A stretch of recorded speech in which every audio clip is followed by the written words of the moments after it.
हम लोग सॉल्व कर रहे थे एक्सरसाइज 10.4 का क्वेश्चन फर्स्ट हो गया था। आइए आज हम सॉल्व करते हैं क्वेश्चन नंबर सेकंड। तो आप लोग टेक्स्ट बुक ओपन करके एक्सरसाइज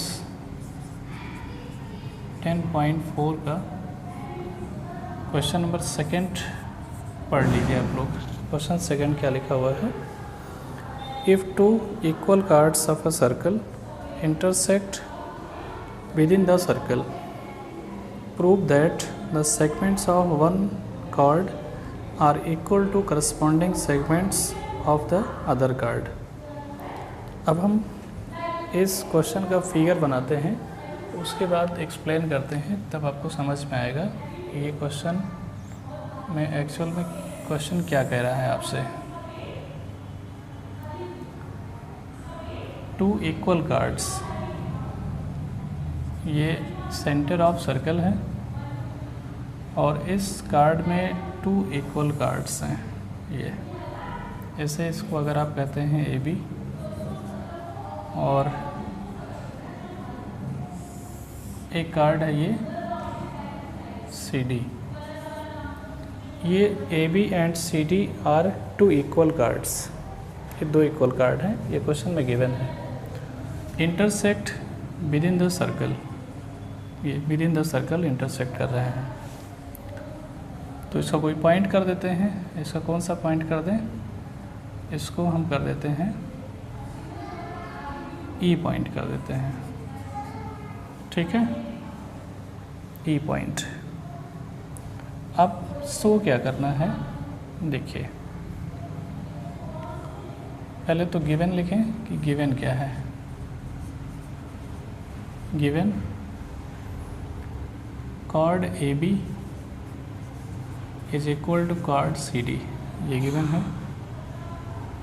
और शो करना है टू प्रूव। अब समझिए, यहाँ से आपको समझ में आएगा कि एक्चुअल में क्वेश्चन में जो है क्या शो करना है। क्वेश्चन क्या कह रहा है कि आपको क्या शो करना है। इसमें शो ये करना है कि ए E is equal to c ई, एक पार्ट ये शो करना है, और सेकेंड पार्ट शो करना है कि b e equal to d e, ये शो करना है। क्वेश्चन ये कह रहा है कि इसके करस्पॉन्डिंग पार्ट जो हैं वो इक्वल हैं, ये शो करिए। ए ई इक्वल टू सी ई, ये first part. Second part b e equal to d e. तो आपको समझ में आ गया होगा कि क्या शो करना है इस क्वेश्चन में।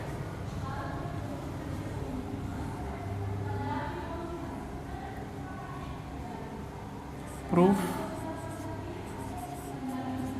अब कंस्ट्रक्शन इसमें हम कर लेते हैं कि सेंटर से कार्ड पे परपेंडिकुलर ड्रा कर लेते हैं, और यहाँ से हम परपेंडिकुलर ड्रा कर लेते हैं, यानी इस कार्ड पे और इस कार्ड पे, यानी दोनों कार्ड पे हम सेंटर से परपेंडिकुलर ड्रा कर लेते हैं।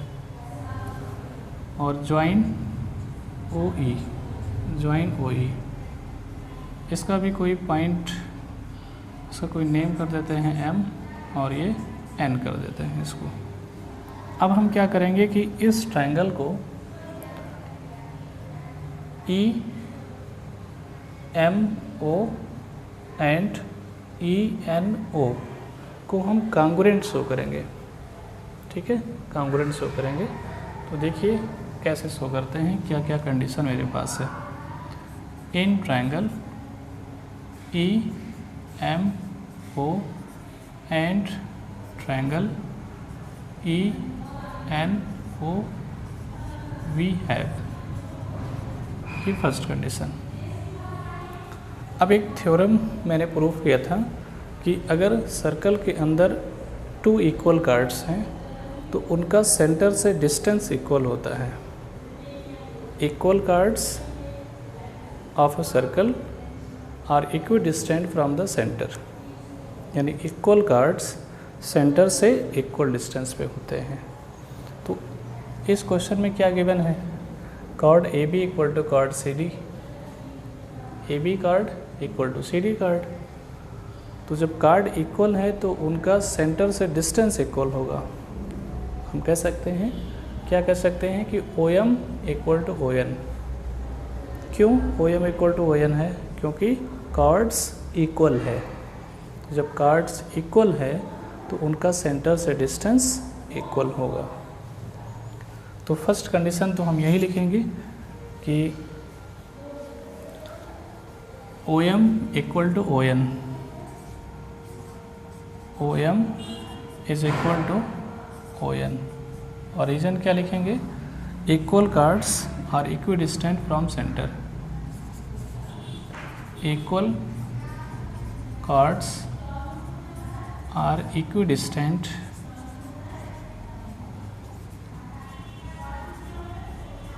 from center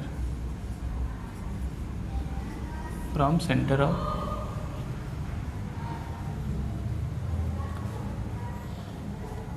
next condition, angle EMO is equal to angle ENO, each 90 degree, और OE is equal to OE, this is common। अब यहाँ पे कौन सा क्राइटेरिया अप्लाई करेंगे? RHS, क्योंकि ये राइट एंगल है तो ये हाइपोटेन्यूज हो गया, ये राइट एंगल है तो ये हाइपोटेन्यूज हो गया, यानी हाइपोटेन्यूज इक्वल टू हाइपोटेन्यूज और one side equal to one side. तो यहाँ पे कौन सा क्राइटेरिया अप्लाई होगा? RHS। So triangle EMO is congruent to triangle ENO by RHS rule. अब CPCT से हम ये कह सकते हैं कि ME equal to NE, ME equal to NE CPCT, corresponding part of congruent triangle. ठीक है। अब आप देखिए, आपको क्या गिवन है कि AB equal to CD, AB is equal to CD, ये गिवन है। तो अगर हम इसको 2 से डिवाइड करें तो हमको मिलेगा AB by 2 is equal to CD by 2। अब देखिए कि AB का हाफ क्या होगा? AB का हाफ, क्योंकि अगर हम सेंटर से कार्ड पे परपेंडिकुलर मैंने ड्रा किया है तो कार्ड बाइसेक्ट हो गया। तो कार्ड बाइसेक्ट हो गया, इसका मतलब कि BM इक्वल टू AM, इधर से सेंटर से कार्ड पे परपेंडिकुलर मैंने ड्रा किया तो CN इक्वल टू ND, ये भी बाइसेक्ट हो गया। तो AB कार्ड का हाफ हम ये लिख सकते हैं और CD कार्ड का हाफ ये लिख सकते हैं। तो MB equal to ND, AB का हाफ क्या होगा? MB, और इसका हाफ क्या होगा? ND। अब इस इक्वेशन को और इस इक्वेशन को दोनों को हम ऐड करेंगे। अगर हम इसको फर्स्ट कह देते हैं और ये सेकंड, तो फर्स्ट प्लस सेकंड, तो क्या होगा? ME और plus MB is equal to NE और प्लस ND। अब देखिए ME और प्लस MB क्या होगा? ME और प्लस MB, ये आपका होगा BE इज इक्वल टू, यहाँ पे देखिए NE और प्लस ND, इन दोनों को सम करेंगे तो आएगा NE, DE आएगा, DE। ये आपका सेकंड पार्ट प्रूफ हो गया कि BE इक्वल टू DE। अब फर्स्ट पार्ट प्रूफ करना है, तो फर्स्ट पार्ट के लिए देखिए, जैसे यहाँ पे मैंने लिखा है कि इसको हम स्टार कर देते हैं, स्टार। AB का हाफ हम ये भी लिख सकते हैं AM इज इक्वल टू, और CD का हाफ ये लिख सकते हैं CN ये लिख सकते हैं।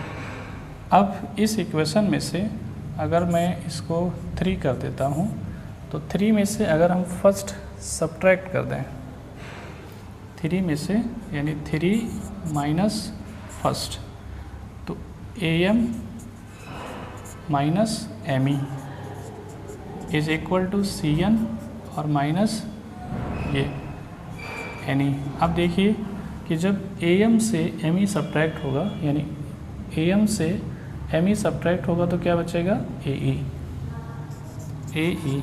Is equal to CN। ये CN से जब NE सब्ट्रैक्ट होगा तो क्या बचेगा, CE। तो ये था आपका फर्स्ट पार्ट और ये था आपका सेकंड पार्ट। ठीक है, बाकी कोई प्रॉब्लम होगा तो आप कमेंट बॉक्स में लिखिएगा। Thank you so much.